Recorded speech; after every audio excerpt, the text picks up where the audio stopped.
Gjithë secili prej nesh ka vetëm një jetë për të jetuar. Jeta jon duhet këtë rëndësi, duhet vlej, duhet ketë një qëllim dhe sinqerisht, duhet të jetë fantastike. Por ndërsa hedh syt përreth, shoh jetë të jetuara me rrëmujë, me humbje dhe dekurajim. Kjo më ka rënduar shumë, sepse kuptoni se një jetë e papërmbushur nuk është një mënyrë për të ekzistuar. Dhe nga ajo që lexoj në shkrim, Perëndia na premton një jetë me bekime përtej asaj që mund të përfitojmë. Me të vërtetë, një jetë përtej të mahnitshmes. Prandaj pyeta disa miq të mit, miq të cilët besoj kanë demonstruar një jetë përtej të mahnitshmes, për të ulur me mua dhe për të diskutuar se çfarë duhet për të jetuar një jetë të gjallë dhe ngadhnimtare. U mblodhëm bashkë për një darkë në San Diego dhe ajo që do të shihni është një pjesë e bisedës sonë të mrekullueshme.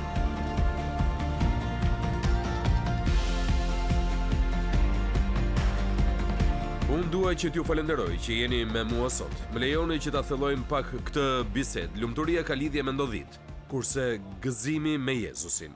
Çfarë mendoni se është kjo? Unë nuk mendoj se e kuptojmë vërtet se çfarë na bën të lumtur. Unë mendoj se shumë herë mendojmë se është fama apo mendojmë se është bollëku. Ne mendojmë se janë arritjet tona, gjërat e kësaj natyre në vend të një marrëdhënie të vërtet me Zotin dhe duke ecur me të. Nëna dhe babai im ishin shumë të varfër sepse ata ishin predikues në kisha të vogla. Unë e pash gëzimin që ata kishin në jetën e tyre dhe nuk kishin shumë bollëk, por ata kishin Zotin dhe ata ecën me të. Ishte jashtëzakonshme të shije se si e jetonin jetën e tyre. E mrekullueshme. Mandisa, ti erdhe në jetën tonë në vitin 2006, kur ishe finaliste e programit American Idol, që nga ajo kohë ti ke nxjerrë 6 albume dhe personaliteti yt i gjallë është një forcë e furishme për suksesin që ke në muzikë. Por ka qenë një kohë kur ti e humbe gëzimin tënd, apo jo? Na trego për këtë. Në fakt, ka ndodhur kohët e fundit. Albumi mi parafundit, Ngadhnimtar, u frymëzua nga mikja ime, Kisha. Ajo ishte shtatzan me fëmijën e saj të dytë kur u diagnostikua me kancer gjiri. Prandaj duhet ta bëj këtë këngë për ta ndihmuar atë që të vazhdonte të luftonte deri në fund. Thjesht nuk e dija që fundi do të vinte kaq shpejt sa erdhi. Prandaj ndërsa lutesha për të, e besova vërtet se Perëndia do të shëronte atë këtu në tokë. Prandaj kur ajo shkoi tek Zoti, besimi im u trondit në një mënyrë që sinqerisht nuk e prisja. Mendoja se do të më ndodhte. U futa në një depresion të thellë për 3 vjet. Nuk bëja asgjë tjetër veç rria në shtëpi e u ktheva tek gjërat e mëparshme që gjithmonë ka qenë ushqimi. Prandaj është vërtet interesante që jam ulur në tavolinë tani. Tani mendoj për vitet që kalova duke qëndruar në vend, duke mbyllur veten nga bota. Nuk shkoja në kish, nuk hapja Biblën, nuk doja të lutesha, sepse isha e zemëruar me Perëndin. Dua të tregoj me sinqert. Ajo ka qenë koha më e vështirë e jetës time. Tani që Zoti më ka nxjerrë nga kjo gjendje përmes një seri e situatash, kam filluar të kuptoj vërtet se çfarë është bollëku. Edhe për këtë po lutem. Prandaj tani po përpiqem të mësoj se si në rrethanat ku gjendem, në vend që them Zot merri rrethanat ku gjendem dhe ndryshoj, them Zot, çfarë po përpiqesh të më mësosh në këto rrethana? Pjesë e kësaj është të ecë me gëzim, pavarësisht rrethanave ku ndodhem. Amen. Amen. E di se çfarë Kirk, njëherë nuk e di se nga më erdhi kjo, por dikush më dha për të lexuar një artikull, çfarë ndodh me unazat e njerëzve në Super Bowl.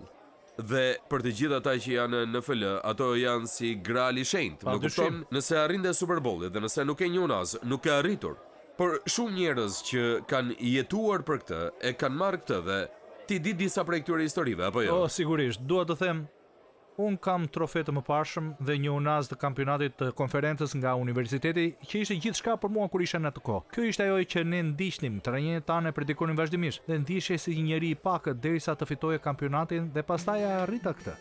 Unë nuk e di nëse kam parë më ato unaz që nga dita kur ma dorëzuan. Ato ditë erdhën dhe ikën, dhe ajo që nuk ka ndryshuar është fakti që marrëdhëniet e mia me ata njerëz ishin ato që kanë vërtet rëndësi tani që kjo ka kaluar, jo ajo unaz.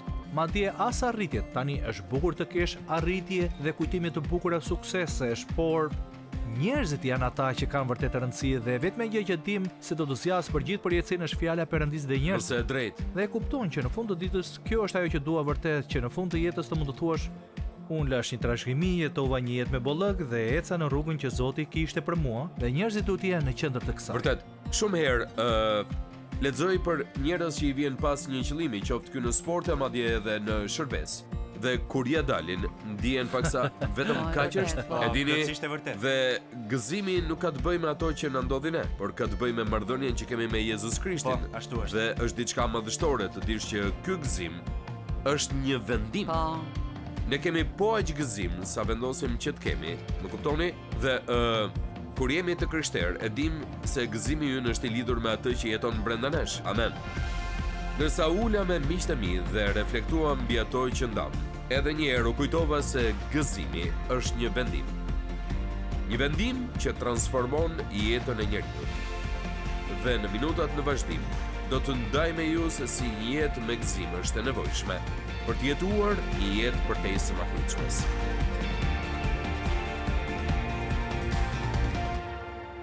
Nëse ka ndonjë vend në këtë tokë ku njerëzit duhet jenë të mbushur me gëzim, dikush padyshim që do të mendojë se janë Shtetet e Bashkuara të Amerikës. Por sondazhet më të fundit kanë treguar se vetëm 35% e amerikanëve janë shumë të lumtur.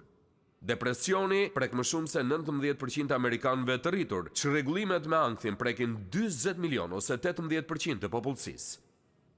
Në vitin 2016, një analizim të dhënash zbuloi se shkalla e vetvrasjeve në Amerikë ka kapur nivelin më të lartë në 30 vitet e fundit, duke u rritur me 64% mes grave dhe me 43% mes burrave.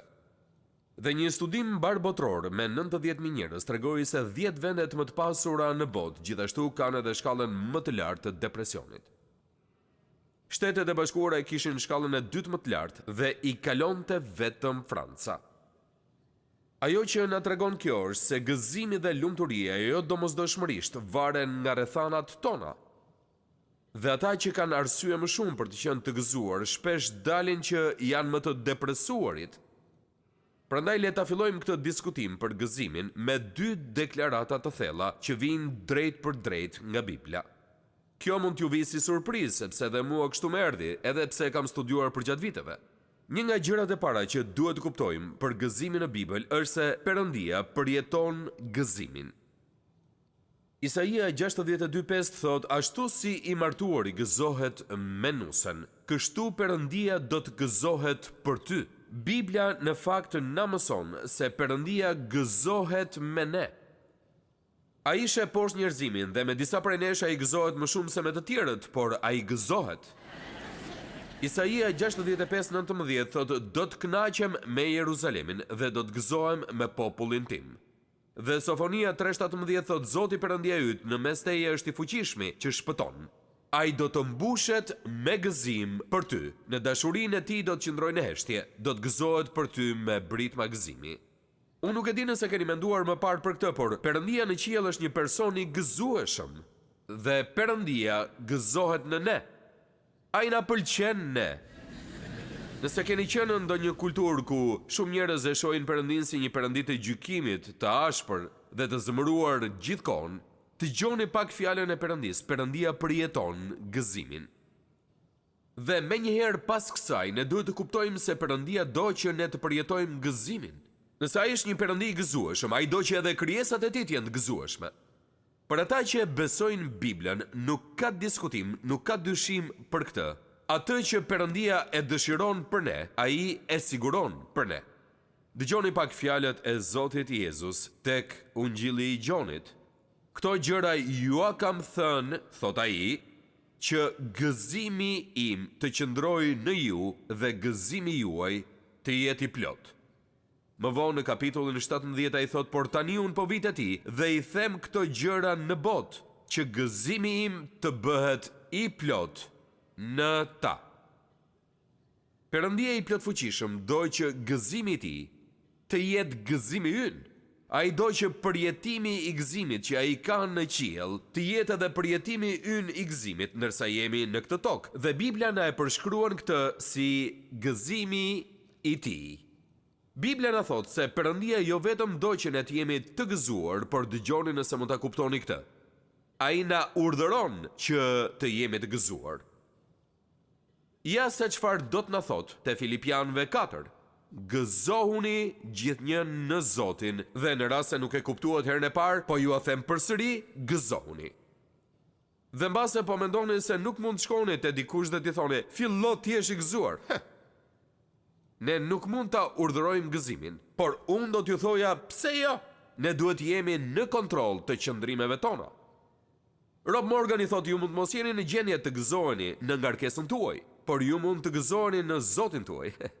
Ju mund mos gjeni gëzim në situatën ku ndodheni, por ju mund të gjeni gëzim në shpëtimin tuaj. Prandaj të gëzohesh në Zotin do të thotë të mbahesh fort pas Zotit Jezus Krisht, të marrëdhënia e pandryshueshme me Zotin tuaj sovran, dhe ju do të shihni të gjitha cilësitë, dhuntit, premtimet dhe atributet e tij, dhe ai bëhet burimi i gëzimit tuaj. Kur ne lexojmë Dhjetën e Re, zbulojmë se shërbesa e Jezusit gjatë jetës së tij ishte gjithmonë e rrethuar nga gëzimi. Jezusi ishte njeri i gëzuar dhe kudo që ai shkonte, ai çonte gëzim. Kur ai lindi, ky ishte premtimi apo jo? Që ai do të sillte gëzim. Ne kemi një këngë që e këndojmë gjatë periudhës së Krishtlindjes, gëzohu bot, Zoti erdh. Dhe po të ndjekim atë gjatë shërbesës së tij, mahnitemi se sa shumë gëzim ai krijoi kudo ku shkoi. Është një shërbes gëzimi që gjendet në jetën e tij. Për shembull, një ditë ai shëroi një grua të korrusur dhe ajo drejtua menjëherë dhe përlëvdonte Perëndin. Dhe pastaj kemi lebrozin në Samari që u shërua nga Jezusi dhe u kthye për ta falendëruar atë, dhe shkrimi na thot, u kthye mbrapa dhe përlëvdonte Perëndin me zë të lartë. Dhe pastaj kemi njeriu në çal te porta që quhej e bukura, i cili çohet dhe futet në tempull dhe ja se çfarë na thuhet, duke ecur, duke u hedhur dhe duke lavdëruar Perëndin. Ky është një burr i lumtur. Jezusi personifikonte gëzim dhe stili i tij personal e bënte kaq të natyrshme për të shprehur gëzimin. E shohim atë në një kremtim të gëzueshëm. E shohim atë në një shtëpi mikpritse, ne e shohim atë në përvetësimin e një thesari, e shohim atë te një monedhe humbur ose te një dele humbur, ose një njeri humbur. Në fakt, më kujtohet një nga librat e parë të Biblës që e kam dhënë mësim kur isha pastor i ri. Ishte Ungjilli sipas Gjonit. Dhe nuk shkoj mas më larg se kapitulli i 2 i Ungjillit sipas Gjonit përpara se të shohim Jezusin të bëj mrekullinë e tij të parë në një dasmë. Jezusi shkoi në një dasmë. Ai shkoi në një dasmë për të bërë një mrekulli që bëhet një nga mrekullitë simbol në librin e Gjonit, në mënyrë që ata që e panë atë mrekulli të besonin se ai ishte vërtet biri i Perëndis. Por nëse kthehemi pas në atë kapitull të librit të Gjonit, në kapitullin 2 dhe lexojmë historinë e asaj dasme, do të shohim se Jezusi ishte përfshirë në kremtimin e një çifti të ri që po bënin betimet ndaj njëri tjetrit. Kur atyre ju mbarua vera, Jezusi e zgjidhi këtë problem. Ai ishte gjithmonë aty ku kishte gëzim. Unë kam zbuluar se gëzimi është atmosfera në cilën duhet jetohet jeta jonë e krishterë. Kur Pali po u shkruante besimtarëve në Selanik, ai e zgjidhi një herë për gjithmonë këtë. Ai thotë, jini gjithmonë të gëzuar. Gjithmonë.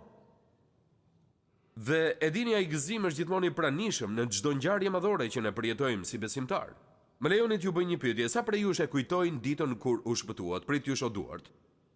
A ishte një ditë e gëzuar? Sa ditë e gëzuar kur Jezusi largoi mëkatin nga mua. Gëzimi i shpëtimit është gëzimi kur ti kupton që nuk je më fajtor, por që je i falur dhe që Perëndia të ka dhënë dhuratën e jetës përjetshme dhe që do të kalosh përjetësinë me të.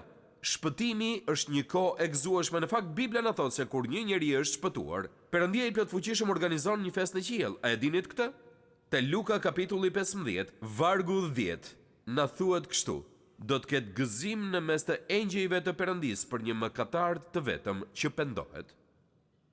Pra sa herë që dëgjojmë dikë që të jap dëshminë e tij të shpëtimit, kur ai ka ardhur te Krishti, ne të gjithë duhet gëzohemi për këtë, sepse është një çast me gëzim të madh. Ktu fillon gjithçka. Dhe e dini se ky gëzim është i lidhur me pagëzimin? Është vërtet. Unë do doja që të gjithë ju të kishit qenë këtu mbrëm. Ne patëm një pagëzim, ishte paksa me humor, por ishte plot gëzim. Ja se çfarë ndodhi, kishim një burr të madh dhe të gjatë, i cili u pagëzua mbrëm, një burr i madh dhe i gjatë. Dhe për ndonjë arsye, nuk e di se si ndodhi kjo, pastori ynë arab, Robert Helu, duhet ta pagëzonte atë burr. Dhe duhet ju tregoj se sa interesante ishte, sepse kur ata të dy shkuan tek vendi i pagëzimit, të gjithë njerëzit patën një lloj kukurisje në bashkësi, sepse të gjithë po mendonin se si do të realizonte ai pagëzimin. Pastori ishte kaq, ai burri ishte kaq. Nuk kam parë kur diçka të tillë në gjithë jetën time, kam gati 50 vjet që jam në kish. Roberti e pagëzoi atë me faza. Nuk po tallem, kështu bëri vërtet. Ai e futi pak në ujë, pastaj lëvizi, e futi edhe pak më shumë, pastaj lëvizi sërish, e futi sërish, e bëri siç duhet, po e pakzoi atë djalë me faza. Dhe të gjithë po qeshnin dhe po duar trokisnin dhe pastaj e u çua me një buzëqeshje të madhe në fytyrë. Ishte një nga çastet më të gëzueshme që kam përjetuar në këtë kishë prej kohësh. Pagëzimi. Më kujtohet koha kur isha pastor në Fort Wayne për para shumë vitesh, kisha një mik të mrekullueshëm që ishte predikues në Maryland. E doja shumë atë sepse sa herë që isha me të më tregonte disa nga historitë më fantastike që kisha dëgjuar për atë që ndodhte në kishën e tij. Ai ishte një pastor i një kishe afër qendrës së qytetit dhe disa njerëz interesant vinin në kishën e tij dhe gjithmonë kishte një histori për të më treguar, nuk do ta harroj kurrë këtë. Më tha se një të diel, një pastre kishte shkuar në kishën e tij. Dhe më tha se e dalloi që ishte i pastre se ishte pis edhe mbante erë dhe eci përpara dhe ul në rreshtin e parë dhe më pas tha se ishte ngritur dhe kishte predikuar një mesazh mbi ungjillin dhe u kishte treguar të gjithëve se si të gjenin Jezusin si shpëtimtar dhe pastaj shtoi kur mbaroi shërbesa i pari që doli ishte ky njeri. Më duhet t'ju them se kisha e miku tim besonte te pagëzimi i menjëhershëm, që do të thotë se nëse shpëtohesh sot, do të pagëzohesh përpara se të kthehesh në shtëpi, nuk linin hapësirë mes shpëtimit dhe pagëzimit. Ti pagëzohesh menjëherë pasi të shpëtohesh, nuk humbisnin kohë. Dhe ai pastre e pranoi Krishtin në shërbesë dhe pastaj e pagëzua në fund të shërbesës. Tani nuk mendoj se kishte qenë ndonjëherë më përpara në kishë. Dhe miku i më tha se kur ai doli nga uji, i ngriti duart drejt qiellit dhe tha hot dog, hot dog. Dhe pastori tha, ai Gjori nuk i kishte dëgjuar kur fjalët amen, aleluja, lavdi Zotit. E vetmja gjë që dinte ishte hot dog. Dhe kështu e shprehte gëzimin e tij. Ka gëzim në jetën e krishterë, ka gëzim në shpëtimin, gëzim në pagëzimin. Dhe dini Biblia na thot se ky gëzim i krishterë është kaq i veçantë sa madje shfaqet edhe në kohë vështirësish dhe sprovash. Një nga historitë e mia të preferuar në Bibël, madje mbas edhe juaja, është historia e Palit dhe Silës, që na tregohet në kapitullin e 16 të librit të Veprave, dhe ata i fusin në burg. Ju kujtohet kjo? Dhe përpara se t'i fusin në burg, i çojnë te shtylla dhe i rrahin. Dhe tani ndodhen në burg dhe ja se çfarë na thot Biblia tek Veprave 16 vargu 25, aty nga mesnata Pali dhe Sila po luteshin dhe i këndonin himne e Perëndis, dhe të burgosurit i dëgjonin. Tani ky lloj gëzimi që mund t'ju lumturojë në burg në mesnat, kur kurrizin e keni tërë gjak dhe jeta juaj është në rrezik, ky është lloji i gëzimit që unë dua. Unë e dua këtë lloj gëzimi. Ne mbase nuk mund të gëzohemi në barën që kemi, por siç e mësuam, mund të gëzohemi në Zotin ton. Dhe gëzimi krishterë është kaq i pabesueshëm, sa madje qëndron me ne edhe kur ne vdesim. Unë kam qenë me të krishterë në çastet e fundit të jetës dhe kam parë buzëqeshje në fytyrat e tyre. Disa prej tyre më kanë thënë se kanë parë Jezusin gjatë kësaj kohe dhe që nuk do të ktheheshin këtu për asnjë gjë. Kur Pali ishte gati për t'i dhënë fund udhëtimit të tij, ai thot te Veprat 20, por unë nuk dua t'ja di fare, ai thot se gjitha ato gjëra që po ndodhin rreth tij atë nuk e shqetësonin fare. Unë nuk dua t'ja di fare, këto gjëra nuk më pengojnë. Jetën time që nuk e çmoj aq, që të kryej me gëzim vrapimin tim. Gëzim deri në fund. Pra, në kapitullin 15 të librit të Gjonit, e gjitha kjo përmbledhet në vetëm pak fjalë dhe do t'ju ashtilloj këto pak fjalë. Nëse nuk e keni Biblën tuaj para, mund t'i shihni sepse do t'i shfaqim në ekran, mbajini shënim këto referenca. Le të flasim për një çast për burimin e gëzimit në jetën tuaj. Tashmë kemi treguar se ky gëzim vjen nga Jezusi. Dëgjojini fjalët e tij te Gjoni 15:11. Këto gjëra ju kam thënë që gëzimi im, thot Jezusi, që gëzimi im të qëndrojë në ju. Thuajeni bashkë me mua, gëzimi im dhe gëzimi juaj të jetë i plot. Jezusi tha, unë dua që gëzimi juaj të jetë rezultat i gëzimit tim. Ky gëzim është gëzimi i Krishtit. Ky gëzim është jeta e Zotit Jezus Krisht që po jetohet brenda nesh. Gëzimi i krishterë është gëzimi i Krishtit te një i krishterë. Gëzimi i krishterë do thotë që ta lejojmë Krishtin të jetojë jetën e tij përmes nesh, që ne të bëhemi ashtu siç është ai. Pietri e quajti një hare të patregueshme dhe të lavdishme. Ky gëzim nuk varet nga ne, ai varet prej tij, dhe nëse ne do t'i besojmë atij, ai e prodhon këtë gëzim në zemrat tona. Dhe karakteristike e këtij gëzimi është se është plot me gëzim. Nuk është i papërsosur apo i paplot. Nuk është gati një gëzim apo ndonjëherë gëzim. Ky është një gëzim i përditshëm dhe 100% i plot. Dhe veçantia e këtij gëzimi na përshkruhet me fjalët që Pietri shkroi në kapitullin e parë të letrës së tij të parë. Le të shohim nëse arrim që ta kuptojmë këtë. Ja çfarë shkruan ai. Të cilin megjithse ju nuk e keni parë e doni, duke besuar në të megjithse tani nuk e shihni dhe nga zëlleheni me re të patregueshme dhe të lavdishme. Më lejoni të ndaloj për një çast dhe t'ju them se nëse po kërkoni gëzim jashtë Jezusit, po e humbisni kohën kot. Por jam këtu që t'ju them se ai gjithmonë është i hapur për këtë. Ai është gjithmonë gati që ju të shkoni tek ai. Dhe nëse doni gëzim të vërtet, gëzim të mrekullueshëm, duhet ta lejoni Jezusin që të vijë në zemrën tuaj. Dhe nëse nuk e keni bërë këtë, shpresoj që ta bëni. Sepse gjithçka tjetër nuk do të funksionojë për ju nëse nuk e keni Jezusin në zemrën tuaj. Tek ai fillon çdo gjë. Biblia gjithashtu na thot se ky gëzim, që është gëzimi im, thot Jezusi, është gëzim i plot. Ky është gëzim i vazhdueshëm. Miq, e keni zbuluar ndonjëherë se sa e thjeshtë është që kënaqësia juaj e sotme të bëhet trishtimi i së nesërmes? E keni vënë re se si ëmbëlsia e mëngjesit tuaj mund të shndrohet në hidhërim në mbrëmje? Apo miq që keni menduar që ishin miq tuaj dje, sot janë bërë miq tuaj? Ose urtësia që mendonit se ishte fantastike dje, duket kaq marrëzi sot. E vetmja gjë që ne ndajmë teksa bëjmë këtë udhtim së bashku me njerëzimin është fakti se asgjë në cilën përfshihemi nuk duket se zgjat shumë. Por gëzimi i Krishtit për cilin po flasim sot është një gëzim i vazhdueshëm që nuk mbaron, plotësisht i qëndrueshëm dhe i përhershëm. Ky gëzim nuk mbështetet te ndodhit, por përsoset te një person.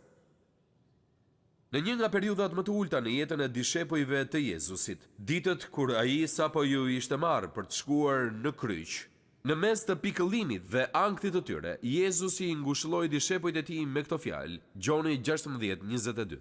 Kështu dhe ju tani jeni në dhembje, por unë do t'ju shoh përsëri dhe zemra juaj do të gëzohet, dhe kjo është pjesa që më pëlqen, dhe askush nuk do t'ua heq gëzimin tuaj. Pra si mund ta marrim këtë gëzim? Ne tashmë kemi folur për faktin se ne duhet t'i dorëzojmë jetën tonë Zotit Jezus Krisht. Ne duhet i japim Jezus Krishtit vendin e parë në jetën tonë. Unë duaj që ta them sërish, nëse nuk e njihni Jezus Krishtin, tek ai fillon gëzimi. Një nga gjërat që duhet bëjmë nëse duam që të kemi gëzim në jetën tonë është t'ia nënshtrojmë jetën frymës së Perëndis. Kuptoni që gëzimi është fryti i frymës. Dhe kur ne jemi të mbushur me frymën e Perëndis, ne e marrim këtë fryt. Ne flasim se si ti kultivojmë frytet, por nuk arrim t'i marrim ato. Ne duhet i besojmë Zotit Jezus Krisht dhe pastaj fryma e Perëndis vjen për të jetuar në zemrën tonë. Dhe nëse duam që ky gëzim të jetë i plot dhe i përfunduar, ne duhet i themi Zotit Jezus dhe frymës së shenjtë: ja ku e ke jetën time, bëj me të çfarë të duash. Unë mund t'ju kem thënë në vite më parë se kur e kuptova në fillim rëndësinë për t'ja përkushtuar plotësisht jetën time Zotit, nuk doja që ta bëja, sepse për disa arsye në mendje mendoja se Perëndia do të më dërgonte në Afrikë. Për disa arsye mendova se nëse do t'i thosha Zot Jezus, ti mund ta marrësh jetën time, mendoja se nëse do ta bëja këtë do të përfundoja në ndonjë mision në Afrikë. Dhe tani e di që nuk do të kishte qenë aq keq, sepse shumë gjëra të mira po ndodhin aty. Por kuptoni që derisa të vini në atë vend kur nuk isha më unë por ai dhe isha i gatshëm të thoja Zot Jezus, ja ku e ke jetën time, projektoje ti atë dhe unë do të firmos në fund. U përballa me këtë herët në jetë kur besoja se Perëndia donte që të bëhesha predikues. Dhe gjatë kësaj kohe jam përfshirë plotësisht në industrinë e transmetimeve. Kam bërë kaq shumë kurse për industrinë e transmetimeve dhe fjalimeve. Dhe kam punuar në disa stacione radiofonike, sepse kjo është ajo që doja të bëja. Pastaj Perëndia më thirri për të predikuar dhe mendoja se gjëja më e keqe ishte se do të braktisja transmetimet dhe do të bëhesha predikues. Por Perëndia po më trajnonte për atë që ai e dinte se donte që të bëja këtu, dhe nuk do ta kisha zbuluar kurrë këtë nëse nuk do të kisha thënë Zot mirë, si të duash, do që të shkoj në seminar të bëhem predikues, ja ku jam. Dhe ajo që mendoja se ai mori nga unë, ai më ktheu shumë fish. Biblia thot, vendose fatin tënd te Zoti dhe ai çfarë? Do të plotësoj dëshirat e zemrës sate. Por kjo nuk fillon derisa të themi po, derisa të themi Zot Perëndi, unë dua gëzimin tënd, unë di që nuk do ta marr me rrugën time. Prandaj ja ku jam, ja ku është ajo faqe në jetën time, unë kam firmosur në fund, ti plotësoj gjithë detajet. Së treti të studiojmë fjalën e Perëndis. E dini sepse? Sepse ajo është manuali i Perëndis për gëzimin. Ky është libri që Perëndia na dha në mënyrë që të dimë se si ta jetojmë jetën e krishterë. Dhe nëse doni që të mësoni për gëzimin, këtu e gjeni, ju do të gjeni gëzim kudo në këtë libër. Më lejoni t'ju them se nëse duam vërtet që gëzimi të kultivohet në jetën tonë, atëherë duhet ta ndajmë jetën me të tjerët. Kjo është mëse e vërtet. Ne nuk do të mund të jemi do të lumtur vetëm. Perëndia kurrë nuk ka pasur qëllim që të jemi të lumtur vetëm. Ai krijoi kishën që ne të mund të ishim së bashku. Sa prej jush e dinë se sa e vështirë do të ishte për të jetuar jetën e krishterë nëse nuk do të kishim kishën. Shikoni pak se në çkatra urë ndodhet vendi ynë sot. Shikoni pak gjithë shmenduritë që po ndodhin. E dini vetmi normalitet që ndjejmë është ai kur vim të dielën në kish. Pastaj na duhet të kthehemi në këtë botë të bërë lëmsh. Ne duhet të kemi njerëz të tjerë në jetën tonë. William Barclay thot I krishteri është njeriu I gëzimit. I krishteri është kalorësi I qeshur I Krishtit. Një I krishteri I ngrysur në thelb është një kontradikt dhe asgjë në të gjithë historitë fetare nuk I ka bërë më dëm krishtërimit sesa rrobat e zeza dhe fytyrat e ngrysura. Pasi e thash këtë në një shërbes më herët, dikush më kujtoi se kori ynë ishte I veshur me zeza. Por ju e kuptoni se për çfarë kam fjalën. Për mënyrën e ngrysur që shfaqin njerëzit. Krishterimi është I gëzueshëm, një nga gjërat më fantastike që më thon njerëzit kur vizitojnë kishën tonë. Doktor Jeremia ka kaq shumë gëzim në kishën tuaj. A nuk duhet që të jetë kështu? Nëse kemi Jezusin, a nuk duhet jemi të mbushur me gëzim?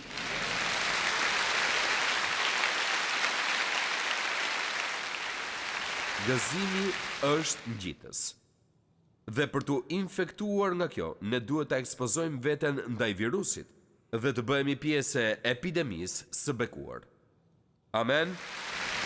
Prandaj nëse doni që t'jeni një njeri I gëzuar, gjë që unë kam mësuar me mënyrën e vështirë dhe disa prej jush e dinë, nëse doni t'jeni të gëzuar, qëndroni me njerëz të gëzuar.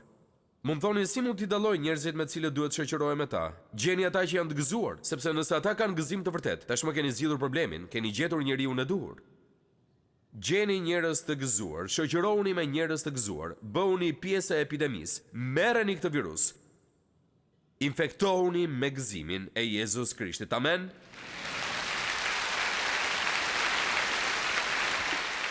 Prandaj më lejoni të them te teksti I asaj këngë të vjetër që e këndonim kur ishim të vegjël, nëse do gëzim të vërtet, vetëm mrekulluar, lëreni Jezusin të vinë në zemrën tuaj.